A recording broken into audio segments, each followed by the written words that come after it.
ہم سیرت پہ جلسہ کرتے ہیں، سیمینار کرتے ہیں، آرٹیکل لکھتے ہیں، کیا اس سے ہماری ذمہ داری ختم ہو جاتی ہے؟ ہماری ذمہ داری تو یہ ہونی چاہیے کہ جو محسن انسانیت تھے ان کے پیغام کو ہم دوسروں تک پہنچائیں۔ اگر ہم اس پیغام کو ایمانداری سے جائزہ لیں تو ہم سے غفلت رہی، ہم نے اس پیغام کو دنیا میں نہیں پہنچایا۔ اگر ہم دنیا میں پہنچاتے تو مارٹن لوتھر کو، میلکام ایکس کو اس نسل پرستی اور ریسزم کے خلاف جنگ نہیں لڑنی پڑتی اور شہید نہیں ہونا پڑتا۔ ہمارے سیاسی جلسوں میں، ہمارے مذہبی جلسوں میں، ہمارے سماجی جلسوں میں اس کا عنوان ابراہم لنکن اور کارل مارکس نہیں ہوتے، ہمارے نبی ہوتے ہیں۔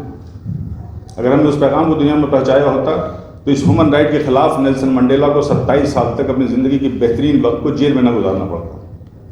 اور جس نیلسن منڈیلا نے رہا ہونے کے بعد،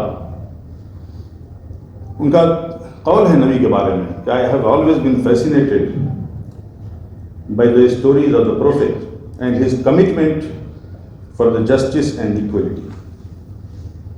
یہ نیلسن منڈیلا کا وہ تھا۔ اور جنگ بدر میں جب حضور کے سامنے جب جنگی قیدی لائے گئے تو انہوں نے کہا کہ ان کو فدیہ لے کر کے کچھ رہا کر دو۔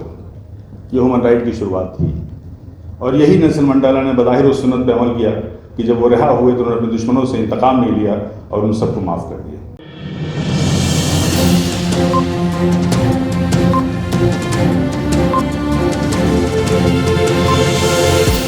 جھوٹ سے دور، خبروں سے بھرپور۔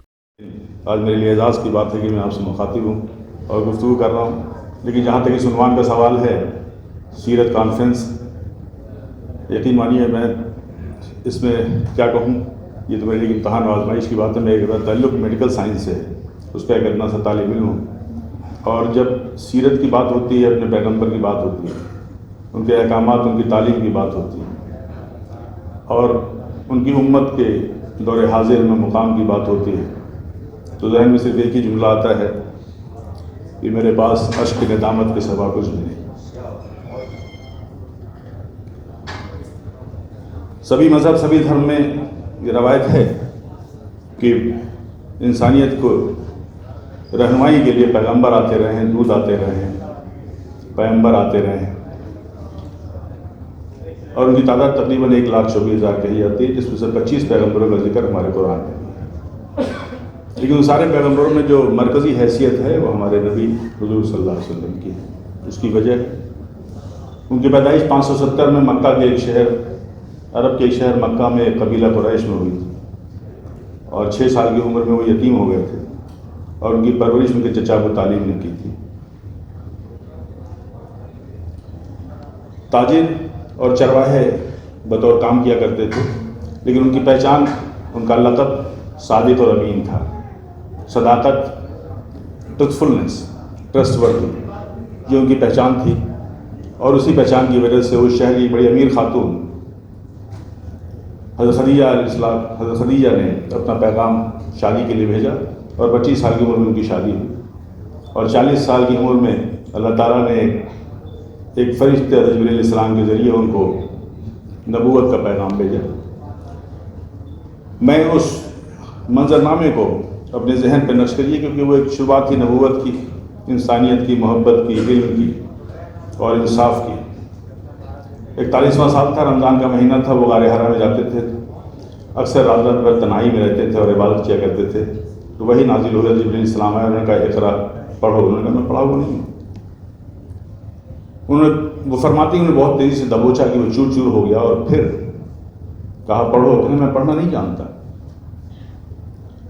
تیسری بار انہوں نے کہا کہ اقرا بسم ربک الذی، پڑھو اپنے رب کے نام سے جس نے تمہیں پیدا کیا اور خون کے ایک لوتھڑے سے انسان کی تخلیق کی، اور وہ رب بڑا کریم ہے، اور اس نے انسان کو قلم کے ذریعے وہ علم دیا جو اس کو نہیں جانتا تھا۔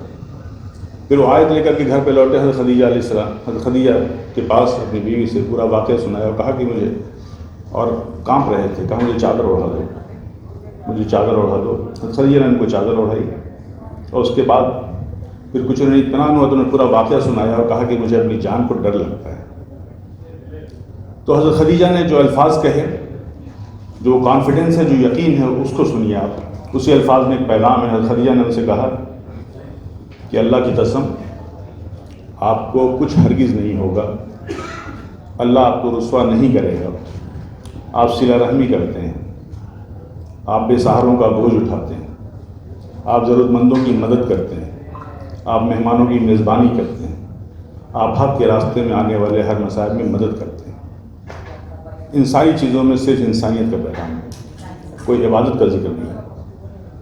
پھر اس کے بعد ان کا 23 سال کا عرصہ رہا نبوت کا، دشواریاں جھیلی، مخالفت جھیلی، بڑے ظلم ہوئے ان کے اوپر، اور لیکن ان کا جو بنیادی مشن تھا، وہ بنیادی مشن یہ تھا کہ ہر غیبت پر سچ غالب ہونا چاہیے، truth should prevail at any cost. ان کا بنیادی مشن تھا ایک ایسے معاشرے کی تشکیل کی جائے، ایک ایسے سوسائٹی کو اسٹیبلش کیا جائے جہاں کسی کا عقیدہ کچھ بھی ہو لیکن امن ہو، ہم آہنگی ہو۔ اور آج ہم اکثر بات کرتے ہیں کہ ہماری دوسری قوموں سے کیا تعلق ہونا چاہیے، ہمارا کیا رشتہ ہونا چاہیے، ہمارے دوسرے مذہب سے ہمیں کیسے رہنا چاہیے، اس کے بارے میں صاف صاف اس بات کو ہمیں سمجھ لینا چاہیے اور اس پیغام کو دینا چاہیے کہ ہمارے حضور کی کتاب میں لکھا ہوا ہے، دین میں کوئی زبردستی نہیں، کسی کو اس کے عقیدے کو بدلنے کے لیے مجبور نہیں کیا جا سکتا۔ اور یہ بھی اسی کتاب میں قرآن میں کہا گیا کہ تمہارا مذہب تمہارے لیے، میرا مذہب میرے لیے۔ اور اسی لیے ہمارے پیغمبر مسلم اور غیر مسلم کے ساتھ یکساں سلوک کرتے تھے۔ انہوں نے عمر بن امیہ غیر مسلم تھا، اس کو اپنا ایمبیسڈر بنا رکھا تھا، اور حضور کا ایک بہت مشہور قول ہے جس میں انہوں نے کہا کہ اے لوگوں، غیر مسلم کی رعایا پہ اگر تم نے ظلم کیا تو قیامت کے روز میں غیر مسلموں کا وکیل بنوں گا۔ یہ انسانیت کی محبت کی اور انصاف کی ایک تاریخی مثال ہے۔ انہوں نے ایک بار یہ بھی فرماتے تھے کہ جب کسی کا جنازہ جائے تو کھڑے ہو جایا کرو جب تک کہ وہ جنازہ گزر نہ جائے، تمہاری نظروں سے اوجھل نہ ہو جائے۔ ایک بار ایک جنازے کا جلوس جا رہا تھا، حضور اٹھ کر کھڑے ہو گئے، لوگوں نے اعتراض کیا، یہ اعتراض کیا کہ وہ تو یہودی کا جنازہ تھا۔ آپ نے جواب دیا کیا وہ انسان نہیں؟ یہ تھا وہ کردار، یہ تھا وہ عمل جو اس اسلام 10 سالوں میں اتنے بڑے حصوں میں پھیلا۔ لیکن جو ایک اہم بات یہ ہے وہ یہ ہے کہ ہم سیرت پہ جلسہ کرتے ہیں، سیمینار کرتے ہیں، آرٹیکل لکھتے ہیں، کیا اس سے ہماری ذمہ داری ختم ہو جاتی ہے؟ ہماری ذمہ داری تو یہ ہونی چاہیے کہ جو محسن انسانیت تھے ان کے پیغام کو ہم دوسروں تک پہنچائیں۔ اگر ہم اس پیغام کو ایمانداری سے جائزہ لیں تو ہم سے غفلت رہی، ہم نے اس پیغام کو دنیا میں نہیں پہنچایا۔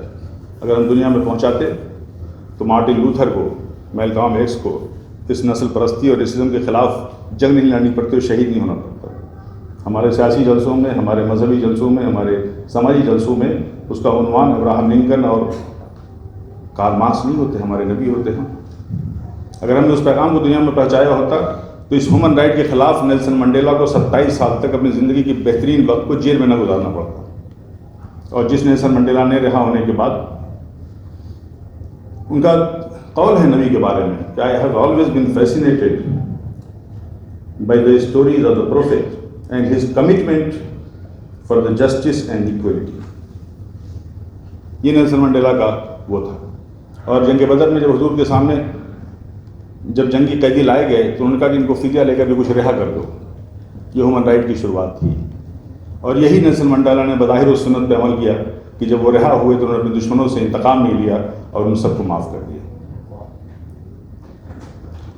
حضرات، میں آخری بات آپ سے کہہ دوں، یہاں کچھ ایجوکیشنسٹ بیٹھے ہوئے ہیں، بڑے انٹلیکچوئل ہیں، آپ صاحب علم ہیں، صاحب دانش لوگ ہیں، بڑے بڑی ہستیاں یہاں پہ اسٹیج پہ بھی فرما ہے۔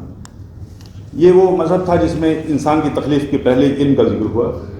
یہ کہا جاتا تھا کہ جب محمد صاحب آئے تو کعبہ میں، مکہ میں کل 17 لوگ تقریباً پڑھے لکھے تھے۔ وہ بلکہ یہ بھی کرتے تھے کہ جنگی قیدیوں کے پاس اگر کوئی فدیہ نہیں ہوتا تو کہتے تھے ہمارے بچوں کو پڑھاؤ، ان کو پڑھا دیجیے۔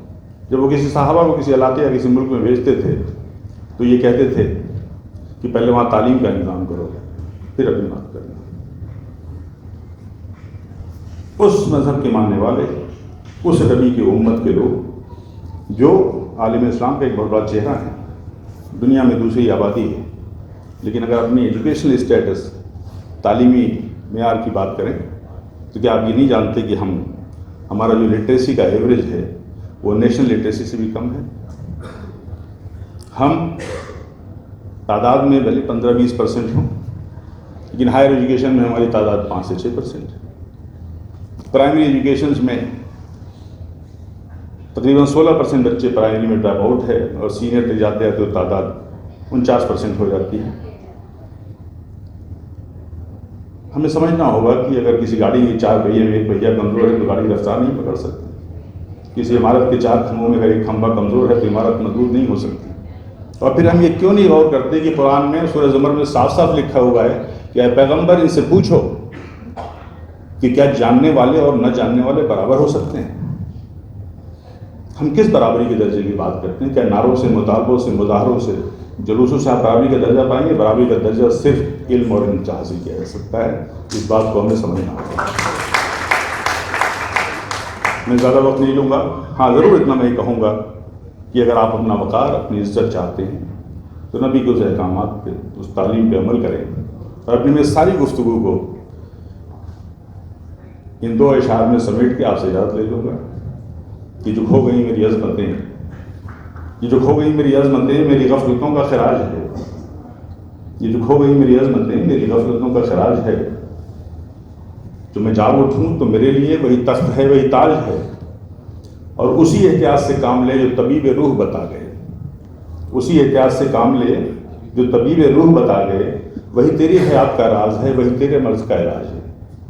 بہت بہت شکریہ آپ سب کا۔